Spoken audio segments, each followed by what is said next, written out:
Otto Preminger, foremost independent producer of motion pictures, has said, and we quote, "I have great admiration for Dr. King. His spirit and devotion to these ideals, when translated into reality, will lead to full democracy, the greatest advancement for Americans of all creeds and colors that our country has ever known." Dr. King now responds to this observation with three little words. Three little words, that's all we live for. Three little words of big and great significance.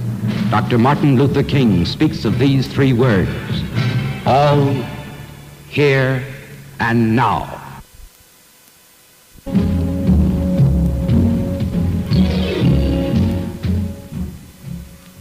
We don't need to utter but three words to tell this nation what we are talking about. They aren't big words. You don't need to have a great vocabulary to utter them. You don't need to have a philosophical bent to grasp them. They are three little words. But we want to let the world know that these words describe what we mean and what we are determined to do about racial injustice. One is the word all. We don't want some of our rights. We don't want a few token handouts here and there. We want all of our rights.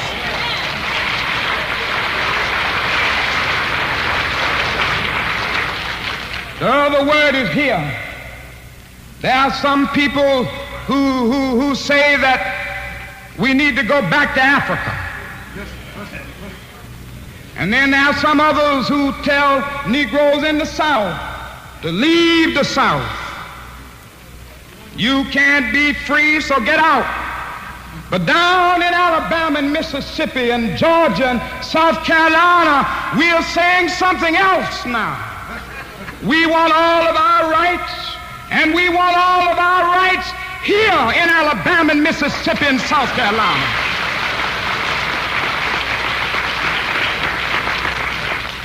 And then there's a third word. It is the word now.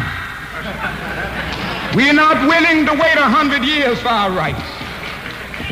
We are not willing to wait 50 years for what is ours on the basis of the Constitution of this United States and the authority of God Himself.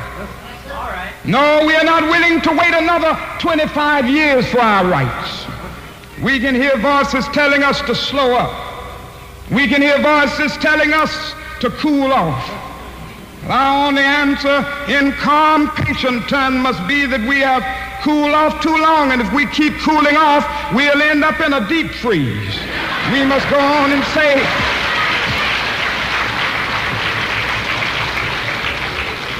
no, what we are saying to this nation is that we want all of our rights. We want them here, and we want all of them not next year, not next week, but we want them now at this hour. This is what we are saying.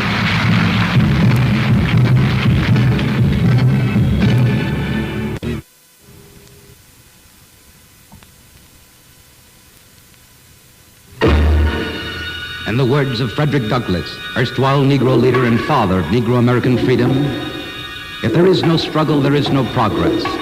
Power concedes nothing without demand. Dr. Martin Luther King goes further to remind his followers that they must work to assert their demands by means of the ballot, then admonishing them that the power of love and wisdom will always overcome the self-destructiveness of hate and undying bitterness. We must work through the courts, through legislation, through the ballot. This is what we've been talking about over these last few meetings, the necessity of registering and the necessity of voting. And this is one of the most significant steps that the Negro can take at this hour, going to the ballot box. But I would like to give you a warning signal. I've tried to talk in militant terms for the last few minutes. But in the midst of this militancy, let us always realize that we don't have to hate as we try to straighten this situation out. Let us always realize that we don't have to become bitter as we try to straighten this situation out. And oh, my friends, if that is any one thing that I would like for you to remember this evening, it is the fact that somebody must have some sense in this world. Somebody must have sense enough to meet hate with love. Somebody must have sense enough to meet physical force with soul force. And if we will but try this way, we will be able to change these conditions and yet at the same time win the hearts and souls of those who have kept these conditions alive. And I know the temptation. I know the temptation which comes to all of us. We've been trampled over so long. I know the temptation that comes to all of us. We've seen the viciousness of lynching mob with our own eyes. We've seen police brutality in our own lives. We are still the last hired in the first fire. So many doors are closed in our faces. And that is the temptation for us to end up with bitterness. And I understand these people who have ended up in despair. I understand why there are some who have been a little misguided and they've ended up feeling that the problem can't be solved within. And so they talk about racial separation rather than racial integration. I understand their response. I have analyzed it psychologically and I understand it. But in spite of the fact that I understand it, I must say to them in patient terms that that isn't the way. I must say to them in patient terms that black supremacy is as dangerous as white supremacy. And God is not interested merely. God is not interested merely in the freedom of black men and brown men and yellow men. But God is interested in the freedom of the whole human race and the creation of a society where all men will live together as brothers. No, we need not hate. We need not use violence. That is another way. A way as old as the insights of Jesus of Nazareth. As modern as the techniques of Mohandas K. Gandhi. That is another way. A way as old as Jesus saying, love your enemies. Bless them that curse you. Pray for them that despitefully use them. And as modern as Gandhi saying through Thoreau, non-cooperation with evil is as much a moral obligation as is cooperation with good. That is another way. A way as old as Jesus saying, turn the other cheek. And when he said that, he realized that turning the other cheek might bring suffering sometime. He realized that it may get you home bombed sometime. He realized that it may get you stabbed sometime. He realized that it may get you scarred up sometime. But he was saying in substance that it is better to go through life with a scarred up body than a scarred up soul. That is another way. This is what we're about to see. No, that is a power in this way. And if we will follow this way, we will be the participants in a great building process that will make America a new nation. And we will be able to transform the jangling discords of our nation into a beautiful symphony of brotherhood. This is our challenge. This is the way we must grapple with this dilemma. And we will be a great people. And let us have faith in the future. I know it's dark sometimes. And I know all of us begin to ask, how long will we have to live with this system? I know all of us are asking, how long will prejudice blind the visions of men, and darken their understanding and drive bright-eyed wisdom from her sacred throne? When will wounded justice, lying prostrate on the streets of our cities, be lifted from this dust of shame to reign supreme among the children of men? Yes, when will the radiant star of hope be plunged against the nocturnal bosom of this lonely night, and pluck from weary souls the manacles of death and the chains of fear? How long will justice be crucified and truth buried? How long? I can only answer this evening, not long.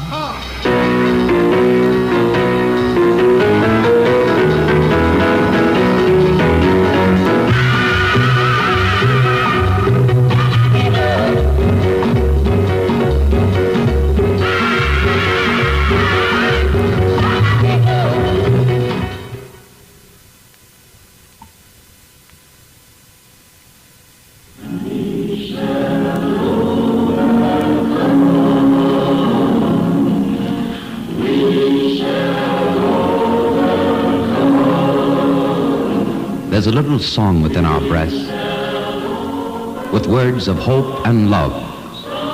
The melody blends as we join hands with faith in God above. Dr. Martin Luther King now tells us of this song. There's a little song that we sing in our movement down in the South. I don't know if you've heard it, but it has become the theme song. We shall overcome. We shall overcome. Deep in my heart, I do believe we shall overcome. Though I join hands so often with students and others behind jail bars singing it, we shall overcome. Sometimes we've had tears in our eyes when we joined together to sing it, but we still decided to sing it. We shall overcome. No, before this victory is won, some will have to get thrown in jail some more, but we shall overcome. Don't worry about us. Before the victory is won, some of us will lose jobs, but we shall overcome. Before the victory is won, even some will have to face physical death. But if physical death is the price that some must pay to free their children from a permanent psychological death, then nothing shall be more redemptive. We shall overcome. Before the victory is won, some will be misunderstood and called bad names and dismissed as rabble-rousers and agitators, but we shall overcome. And I'll tell you why. We shall overcome because the arc of the moral universe is long, but it bends toward justice. We shall overcome because Carlyle is right. No lie can live forever. We shall overcome because William Cullen Bryant is right. Truth crushed to earth will rise again. We shall overcome because James Russell Lowell is right. Truth forever on the scaffold, wrong forever on the throne. Yet that scaffold sways the future. Behind the dim unknown standeth God within the shadow, keeping watch above his own. We shall overcome because the Bible is right. You shall reap what you sow. We shall overcome. Deep in my heart, I do believe we shall overcome. And with this faith, we will go out and adjourn the councils of despair and bring new light into the dark chambers of pessimism. And we will be able to rise from the fatigue of despair to the buoyancy of hope. And this will be a great America. We will be the participants in making it so. And so as I leave you this evening, I say, walk together, children. Don't you get weary. There's a great camp meeting in the corner.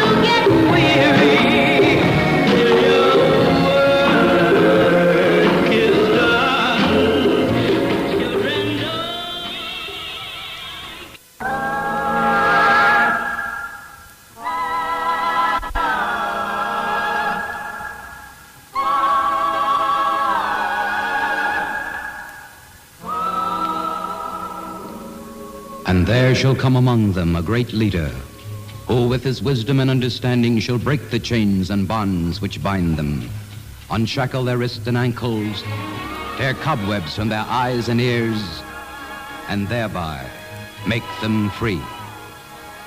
Ladies and gentlemen, we give you the Negro Moses of the 20th century, Dr. Martin Luther King, Jr., in a rally held at Los Angeles, California, June 17th, 1962, as he addressed a gathering on the problems of civil rights and equality. And here is the Reverend Dr. Martin Luther King, Jr. at Zion Hill as he talks of the dilemma and the challenge. The dilemma and the challenge facing the Negro today. You will remember that it was in the year of 1619 when the first Negro slaves landed on the shores of this nation. They were brought here from the soils of Africa, and the Negro lived amid this system of slavery for 244 years. For all of these years, he was a thing to be used, not a person to be respected. And even after slavery ended, the Negro discovered that he was confronting a new type of slavery, because racial segregation is nothing but slavery covered up with certain niceties of complexity. And so the Negro lived with physical slavery 244 years. And he has been a victim of racial segregation for almost 100 years. Now the Negro's dilemma is this, and it's a serious dilemma. In spite of the fact that we have been victims of slavery for 244 years, in spite of the fact that we have lived with segregated conditions for 100 years, the demands of history require that we be as productive, as resourceful, and as responsible as the people who never had these disadvantages. Here we are as a people having experienced political domination, economic exploitation, segregation, and humiliation for well now 344 years, and yet the demands of history make it necessary for us to be as productive and as responsible as the people who never had these experiences. This is our dilemma. He who gets behind in a race must forever remain behind or run faster than the man in front. This is our dilemma. But this dilemma is at one and the same time a great challenge. We are challenged to mobilize our resources, and to mobilize all of the constructive forces that we can muster, and to make a creative contribution in the life of our nation. And I would like to suggest this afternoon some of the things that we must do to grapple with this dilemma and meet the challenge of the hour. I would like to say first that we must develop and maintain a sense of dignity and self-respect. We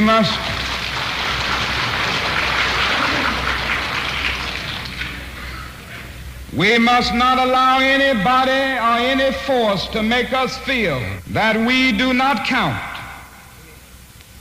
We must believe in our souls that we are somebody, that we are significant, that we are worthful, and we must walk the streets of life every day with this sense of dignity and this sense of somebodyness.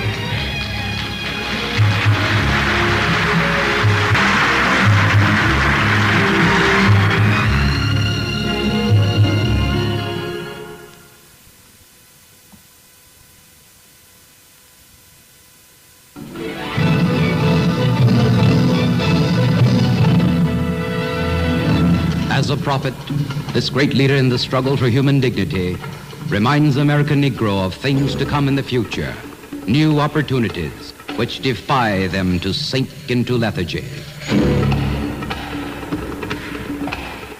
New opportunities have opened within the last few months, and this will be even greater all over the United States. Doors will be opening that have not been opened in the past to Negroes. And the great challenge that we face is to be ready to enter these doors when they open. Ralph Waldo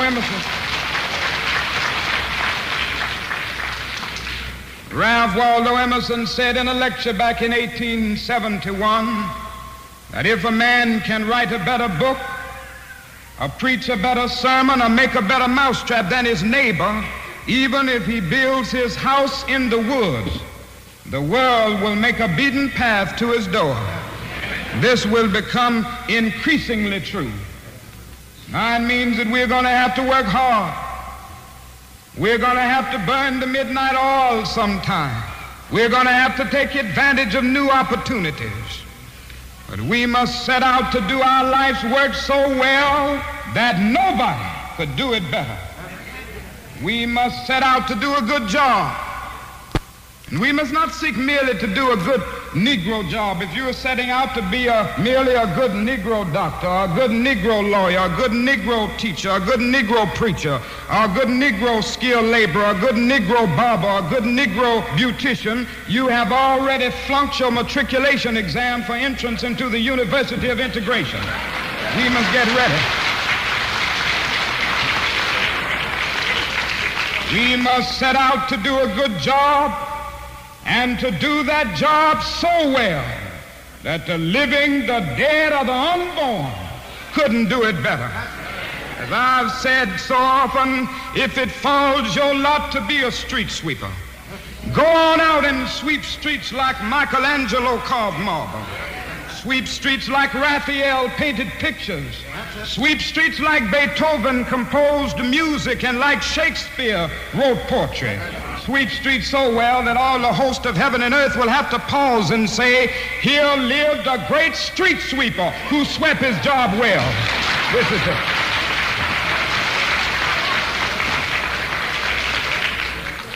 If you can't be a pine on the top of the hill, be a scrub in the valley, but be the best little scrub on the side of the rill. Be a bush if you can't be a tree. If you can't be a highway, just be a trail. If you can't be the sun, be a star. For it isn't by size that you win or you fail. Be the best of whatever you are.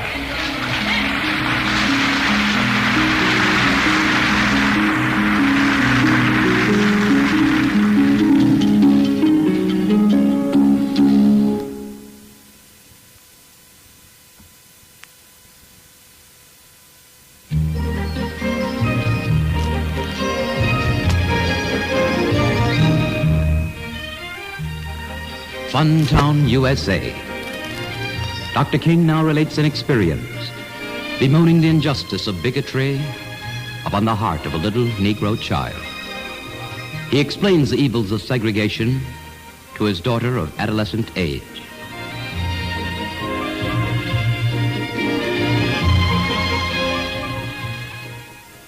My little daughter loves to ride to the airport with me.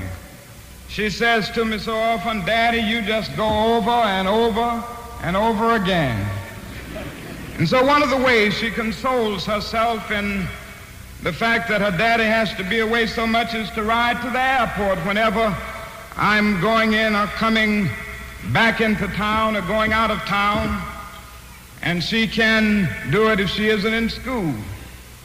And as we pass on the expressway going to the airport in Atlanta, we pass by what is known as Funtown. Now, this is an amusement center where little children go to play and where they go for recreation, something like Disneyland and something like the very fine amusement centers across the country for young people. And as we pass Funtown so often in the car, she would look over to me and say, Daddy, I want to go to Funtown. Well, I could always evade the question when we were going by in the automobile because we were passing by and I could jump to another subject. And I didn't want to have to tell my little daughter that she couldn't go to Funtown because of the color of her skin. But then the other day we were at home, and like most children, she likes to look at television, and she was looking at television, and they were advertising Funtown, and she ran downstairs and said, Daddy, you know, I've been telling you I want to go to Funtown, and they were just talking about Funtown on the television, and I want you to take me to Funtown. No, I stood there speechless. How could I explain to a little 6-year-old girl that she couldn't go to Funtown because she was colored? I had been speaking across the country talking about segregation and discrimination, and I thought I could answer most of the questions that came up, but I was speechless for the moment. I didn't know how to explain it. Then I said to myself, I've got to face this problem once and for all. And I took her and called over. My wife was sitting on the other side of the table, and I took my little daughter and told her to have a seat on my knees. And she jumped up in my lap, and I looked at her and I said, Yolanda, we have a problem. I said, you know, some people don't do the right things, and they are misguided. And so they have developed a system where white people go certain places and colored people go certain places. And I said they have Funtown like that so that they don't allow colored children to go to Funtown.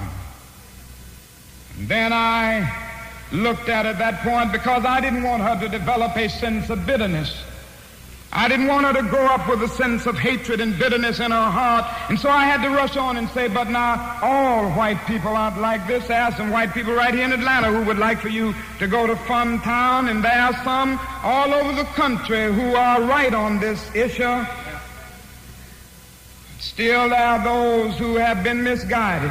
Then I looked down into her eyes, and I said to her at that point, and I saw tears flowing from her eyes at that point, I said, Yoki, even though you can't go to Funtown, I want you to know that you are as good as anybody who goes into Funtown.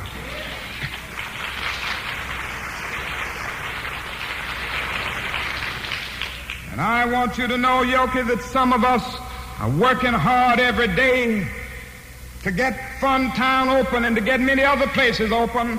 And I say to you that in the not too distant future, Funtown and every other town will be open to all of God's children because we're going to work for it.